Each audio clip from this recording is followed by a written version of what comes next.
Spoiler alert, Matt James and Rachel Kirkconnell have already gone their separate ways. Hey everyone, and welcome back to another shared news from home. All right, Bachelor fans, it seems as though our Bachelor season 25 couple have already split, and we're breaking down what caused it and how it might have happened. Okay, Hiba, I think it's safe to say that neither of us are at all shocked by the split, but it's still sad to see it happen, so let's just get right to it. Rachel Kirkconnell has, as we know, been at the receiving end of a lot of hate from outraged viewers and listeners. I mean, for a time there, it seemed the whole world was coming for her. Since then, she has been taking necessary steps in making things right by apologizing and advocating for inclusivity and positive change. However, obviously, this has been the most challenging time of her life, not to mention it all happened at the start of a brand new relationship with Matt James. Since the world became aware of Rachel's past, we hadn't seen or heard anything from her new beau. Now that it's out that the two have broken up, one conclusion we could draw, though it seems unlikely, is maybe Rachel is the one who ended things with Matt James. I feel like there's a lot of possibilities here. Maybe we'll never know what really happened. One thing I'm thinking is maybe she thought that after everything that's happened, she wasn't in the right place for a serious relationship and felt that she needed to just focus on herself, personal growth, and making her wrongs right again. I don't know. So, Hiba, if Rachel was in fact the one who initiated the breakup, what do you think her reasoning would be? Ooh, this is a tough one. I think the reasoning would be maybe just to self-reflect, maybe to work on herself more before getting in a serious relationship. I don't know whether it's a relationship between her and Matt, whether it's an engagement, whether this even ended in a marriage proposal in regards to the season. Um, I think, this is kind of a scenario of where you have to be 100% with yourself before you involve a whole other person in your life in regards to, of course, like getting married, let alone engaged. So I think it's smart for her if she were to be the one that initiated the end of this relationship just so she can kind of take time for herself and really know and learn from her mistakes and how serious this is. This isn't a situation of, oh, Rachel has a secret boyfriend. This is a situation that's in relation to racism. So this isn't just something that you can kind of sweep under the rug. This is a big deal. And this could potentially possibly be a deal breaker for Matt, maybe a deal breaker for Rachel as well because she made that mistake. She again wants to grow and learn from how she can be a better person, etc. So, yes, this is a big deal. This is, again, not something that can just be solved over one conversation. This takes a lot of learning, a lot of knowledge, a lot of research. You got to really change the ways that you've been raised, let alone, the people that you hang out with, surround yourself with, because this is just the evidence that we've seen in regards to Rachel being at that party, that there could be other scenarios that we may never know. So it's just something that is serious, and I just hope that they both learn from the situation. Um, Not necessarily Matt so much, but definitely Rachel. So I think it would be a better move if they did kind of just take some time apart and just really focus on themselves, especially with Rachel. Yeah, I completely agree. I mean, their relationship from day one was in the public eye. Everybody was watching them all the time. And then everything surfaced about Rachel Kirkconnell, and more people were watching because people were absolutely outraged, rightfully so. So that would be so difficult for any new couple to take on. So I definitely think that if in the maybe unlikelihood it was Rachel who decided to call it quits with Matt, it would have been a good move. I mean, if anything, this had to have taught her to be more self-aware, to really self-reflect. Not only how is she better than she was back in 2018, but how can she be better than she is in this moment? How can she encourage others to be better than they are, continue to educate and advocate? And that can be really hard when you're also trying to juggle a new relationship that by no doubt took a major hit with all of this. Another possibility is that the two ended in a mutual agreement to go their separate ways. The events following the start of their relationship wouldn't have been easy for any couple to navigate. Given the nature of Rachel's past actions and the fact that she was in a serious interracial relationship That would not be an easy thing for any couple to go through. And maybe the events led to the couple deciding they've reached a place that they just can't get past. And it was decided upon that they both handle the situations separately. It makes sense either way. I mean, like I mentioned before, it's got to be a struggle for Rachel. Obviously, you have to look at the situation and think, how can I grow? How can I be better? But also, Matt has a lot of heat coming at him, too. A lot of eyes are wondering what he's going to do next. Not to mention, if you fall in love with somebody, I would imagine that he was extremely hurt by her past actions. So, this on its own would be really hard for two separate people to navigate, let alone trying to manage a serious relationship together. So, it does seem like a likely scenario given the circumstances. Maybe at first they were both taking it on together, but then decided it was just too much for them and they weren't meant to be. Yeah, I definitely agree with the first part of how you said that they're diving into a relationship now. I mean, first of all, they had a public engagement potentially, and their whole relationship was broadcasted on this huge show, on this huge platform. And again, like you mentioned, now they're hit with this controversy on top of that.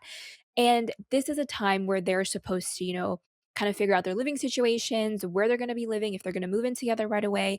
But now they're dealing with these controversies of, is a relationship even going to progress further? Is this the dead end? Is this where it stops? Is this where they break up?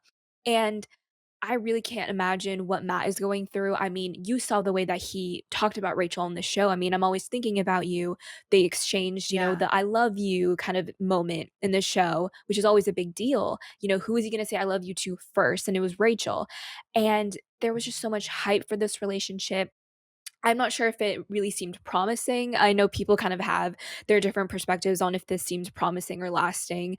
But besides that, I mean, to be hit with this controversy, it just puts so much stress, especially for Matt, because he being biracial, and this being a racist scenario, and again, being the first Black Bachelor ever, it's just disappointing that we have to talk about a racist controversy when we just wanted it to be a happy ending.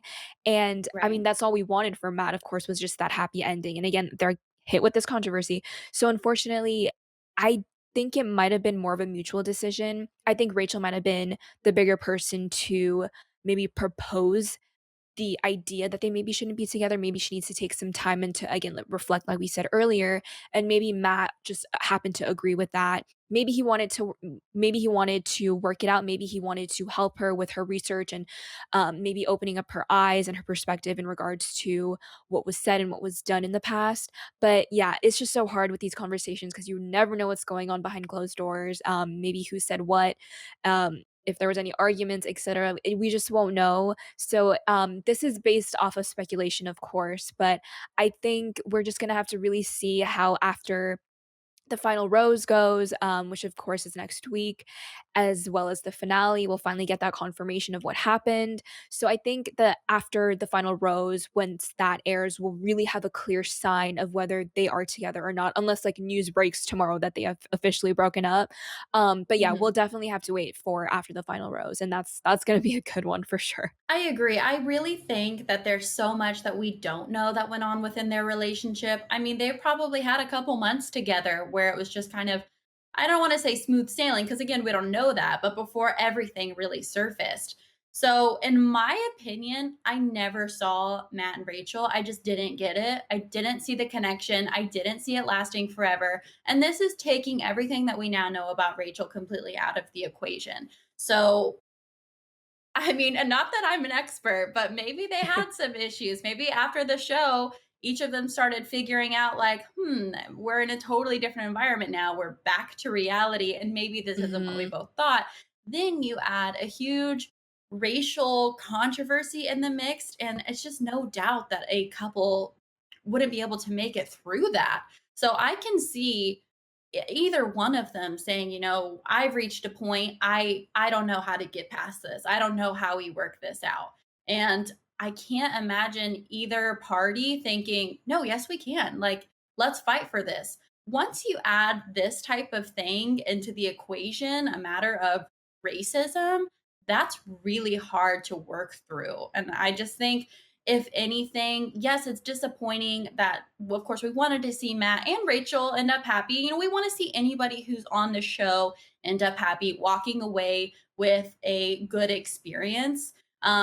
But this silver lining, this could lead to something bigger and better in both of their futures. That's a really good point, and it's also interesting to think that, maybe since this relationship didn't work out or they officially break up, we might see maybe Matt go back to, one of his plan Bs, maybe Brie or Michelle. So he still kind of has Yeah. them. It sounds so messed up, but he kind of has them, in his back pocket. And they still have that connection. They still met each other's families, or he met their families for hometowns. So again, just to, I always love to play devil's advocate. Maybe he will reach out to them and maybe see a better relationship with them, since maybe the one with Rachel didn't work out. I completely agree. I'm looking forward to see what positive things come of this. I know it's hard to find like a positive in a really dark and heavy situation, but I do think we can expect that out of any negative. I think we can always turn it into a positive. So, one last scenario, it's been reported by The Sun that Matt completely blindsided Rachel, broke up with her following his statement regarding the recent controversy surrounding her and the Bachelor franchise. Again, this had to have been such a challenging time for both of them. And I'm sure each of them were just trying to figure out how they were going to navigate through it while also trying to process it all. It does seem like a possibility that Matt was the one who ended things. I know we both talked about it kind of seeming like it would be more likely that it was a mutual agreement, but I don't think that anybody can rightfully say that he blindsided her. I mean, this clearly is uncharted territory for anyone. So I imagine the two were kind of aware of the very real possibility it would come to an end and that this event could be the end of them. What do you think? This wouldn't be surprising to me if he did blindside her, because Rachel is 24, I believe, and maybe the Mhm. situation showed Matt that she still has a lot of growing to do. She still has a lot of growth in her life, especially when it comes to the basic thing and the basic issue of race.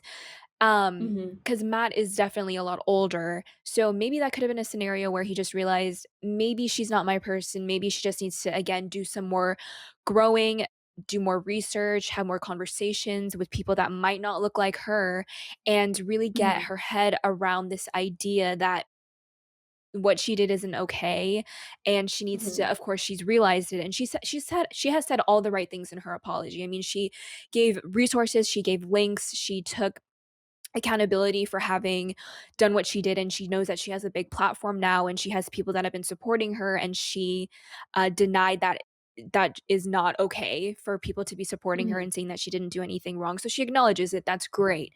But it shouldn't have happened, period. So I feel like, again, is a situation of her just having to grow a little bit more, and maybe Matt having to realize that as well, and maybe just having to move on to somebody else where that wouldn't happen, that wouldn't cross their mind, because Matt, again, is older, he has a little bit more experience, and maybe he just, again, has a no tolerance policy for this type of stuff, and like I mentioned, this could have been a deal breaker for him, where he really didn't see it panning out in the future and really working out anyways. Yeah, I do really love how Rachel has handled the situations when she has spoken. I agree. I think she said all the right things. And I am a big believer that when people take action to correct their wrongs, then there is a light at the end of the tunnel, if you will, where we don't have to hold things over their head for the rest of their lives. But Mhm. I think it is 100% fair for Matt to come to the conclusion that, I don't think the person that I'm meant to spend the rest of my life with is someone who would ever even have this past. So I think it's totally fair if he did decide, this isn't something I can get past. This is it's unfortunate that we've come to this place and that we've come to this conclusion after this period of time, but I have to do what's best for me. And which is, it's so crazy to think about because we look back on just this recent Bachelor episode and it's so obvious that he is so incredibly taken with Rachel. He Mhm. seems to me very much in love at this point of The Bachelor that we're in right now. So It's got to be so devastating for him to have come to that conclusion. I can only imagine the pain he felt trying to reach that decision. So, on that note, after the final rose is coming up super soon, and I want to ask you, what do you think we can expect? Do we think that we're going to really dive into the heaviness of all of this recent controversy? Or do you think it's going to be more, we've lived, we've learned, we're moving on now, what we can look forward to, what's coming next? I think they're gonna have a confrontation and a conversation. I think we've heard both their sides, the statements that they gave out, the video that Rachel posted of kind of voicing her regret and her basically her apology, and Matt's reaction Mhm. to the whole situation. I think this will kind of be a little bit more focused on where the relationship stands, maybe again speculating that they're no longer together or they are together, we just really don't know at that point in time. So hypothetically, if they are together, maybe how they'll overcome this, how this won't repeat in the future, maybe what Matt's doing to help Rachel, what Rachel's trying to do to kind of, learn from her mistakes, etc. And in speaking in terms of them not being together, maybe just kind of ending it with closure, I want to say. Maybe, like, no hard feelings because it doesn't seem like Matt is the type of person that believes in cancel culture. I mean, we saw that with the Mean Girls, during the Right. women tell all. He didn't seem very, uh, mean towards them or any hard feelings. He just kind of let it slide and kind of took the high road. So maybe we might see that repeated instance for the after the final rose. So we'll just really have to see where their relationship stands and then kind of go from there on what will be discussed in terms of whether they're going to overcome this or whether they're just going to move on overall. I agree. I think that the end result is going to be positive, what's to come next. We can definitely expect that Rachel is going to be put in the hot seat. It's going to be a major battle for her. Not only is she going to need to confront her past actions, she's continuing to take steps and making that right, but she's going to be put in the hot seat and she's going to have to, again, issue out another apology, continue her advocacy through that. And also, she's going to have to confront the end of her relationship with Matt, which is basically just opening the wound all over again. I mean, both of those are pretty much opening the wound all over again. It's always going to be hard to talk about things that you have done wrong. It's always going to be hard to revisit a relationship that didn't end up working out. So I think we can expect her to be in the hot seat for sure. But I think all in all, at the end of it, it's going to be very much, I wish you well. We've all learned and we've grown from this. And I'm looking forward to seeing everything end on a positive note. All right, guys, that's all we have for you today. We want to know what you guys think of the split. Do you think one person did get blindsided, or do you think it was a mutual agreement to split? Let us know down in the comments. And if you haven't already, be sure to subscribe to our channel and ring the bell so you don't miss out on any future Bachelor updates. I'm your host, Mariah Davis. I was joined by the lovely Hiba Berry. If you want to come say hi, our social channels are on the screen right now. Thank you all so much for watching, and we will see you next time.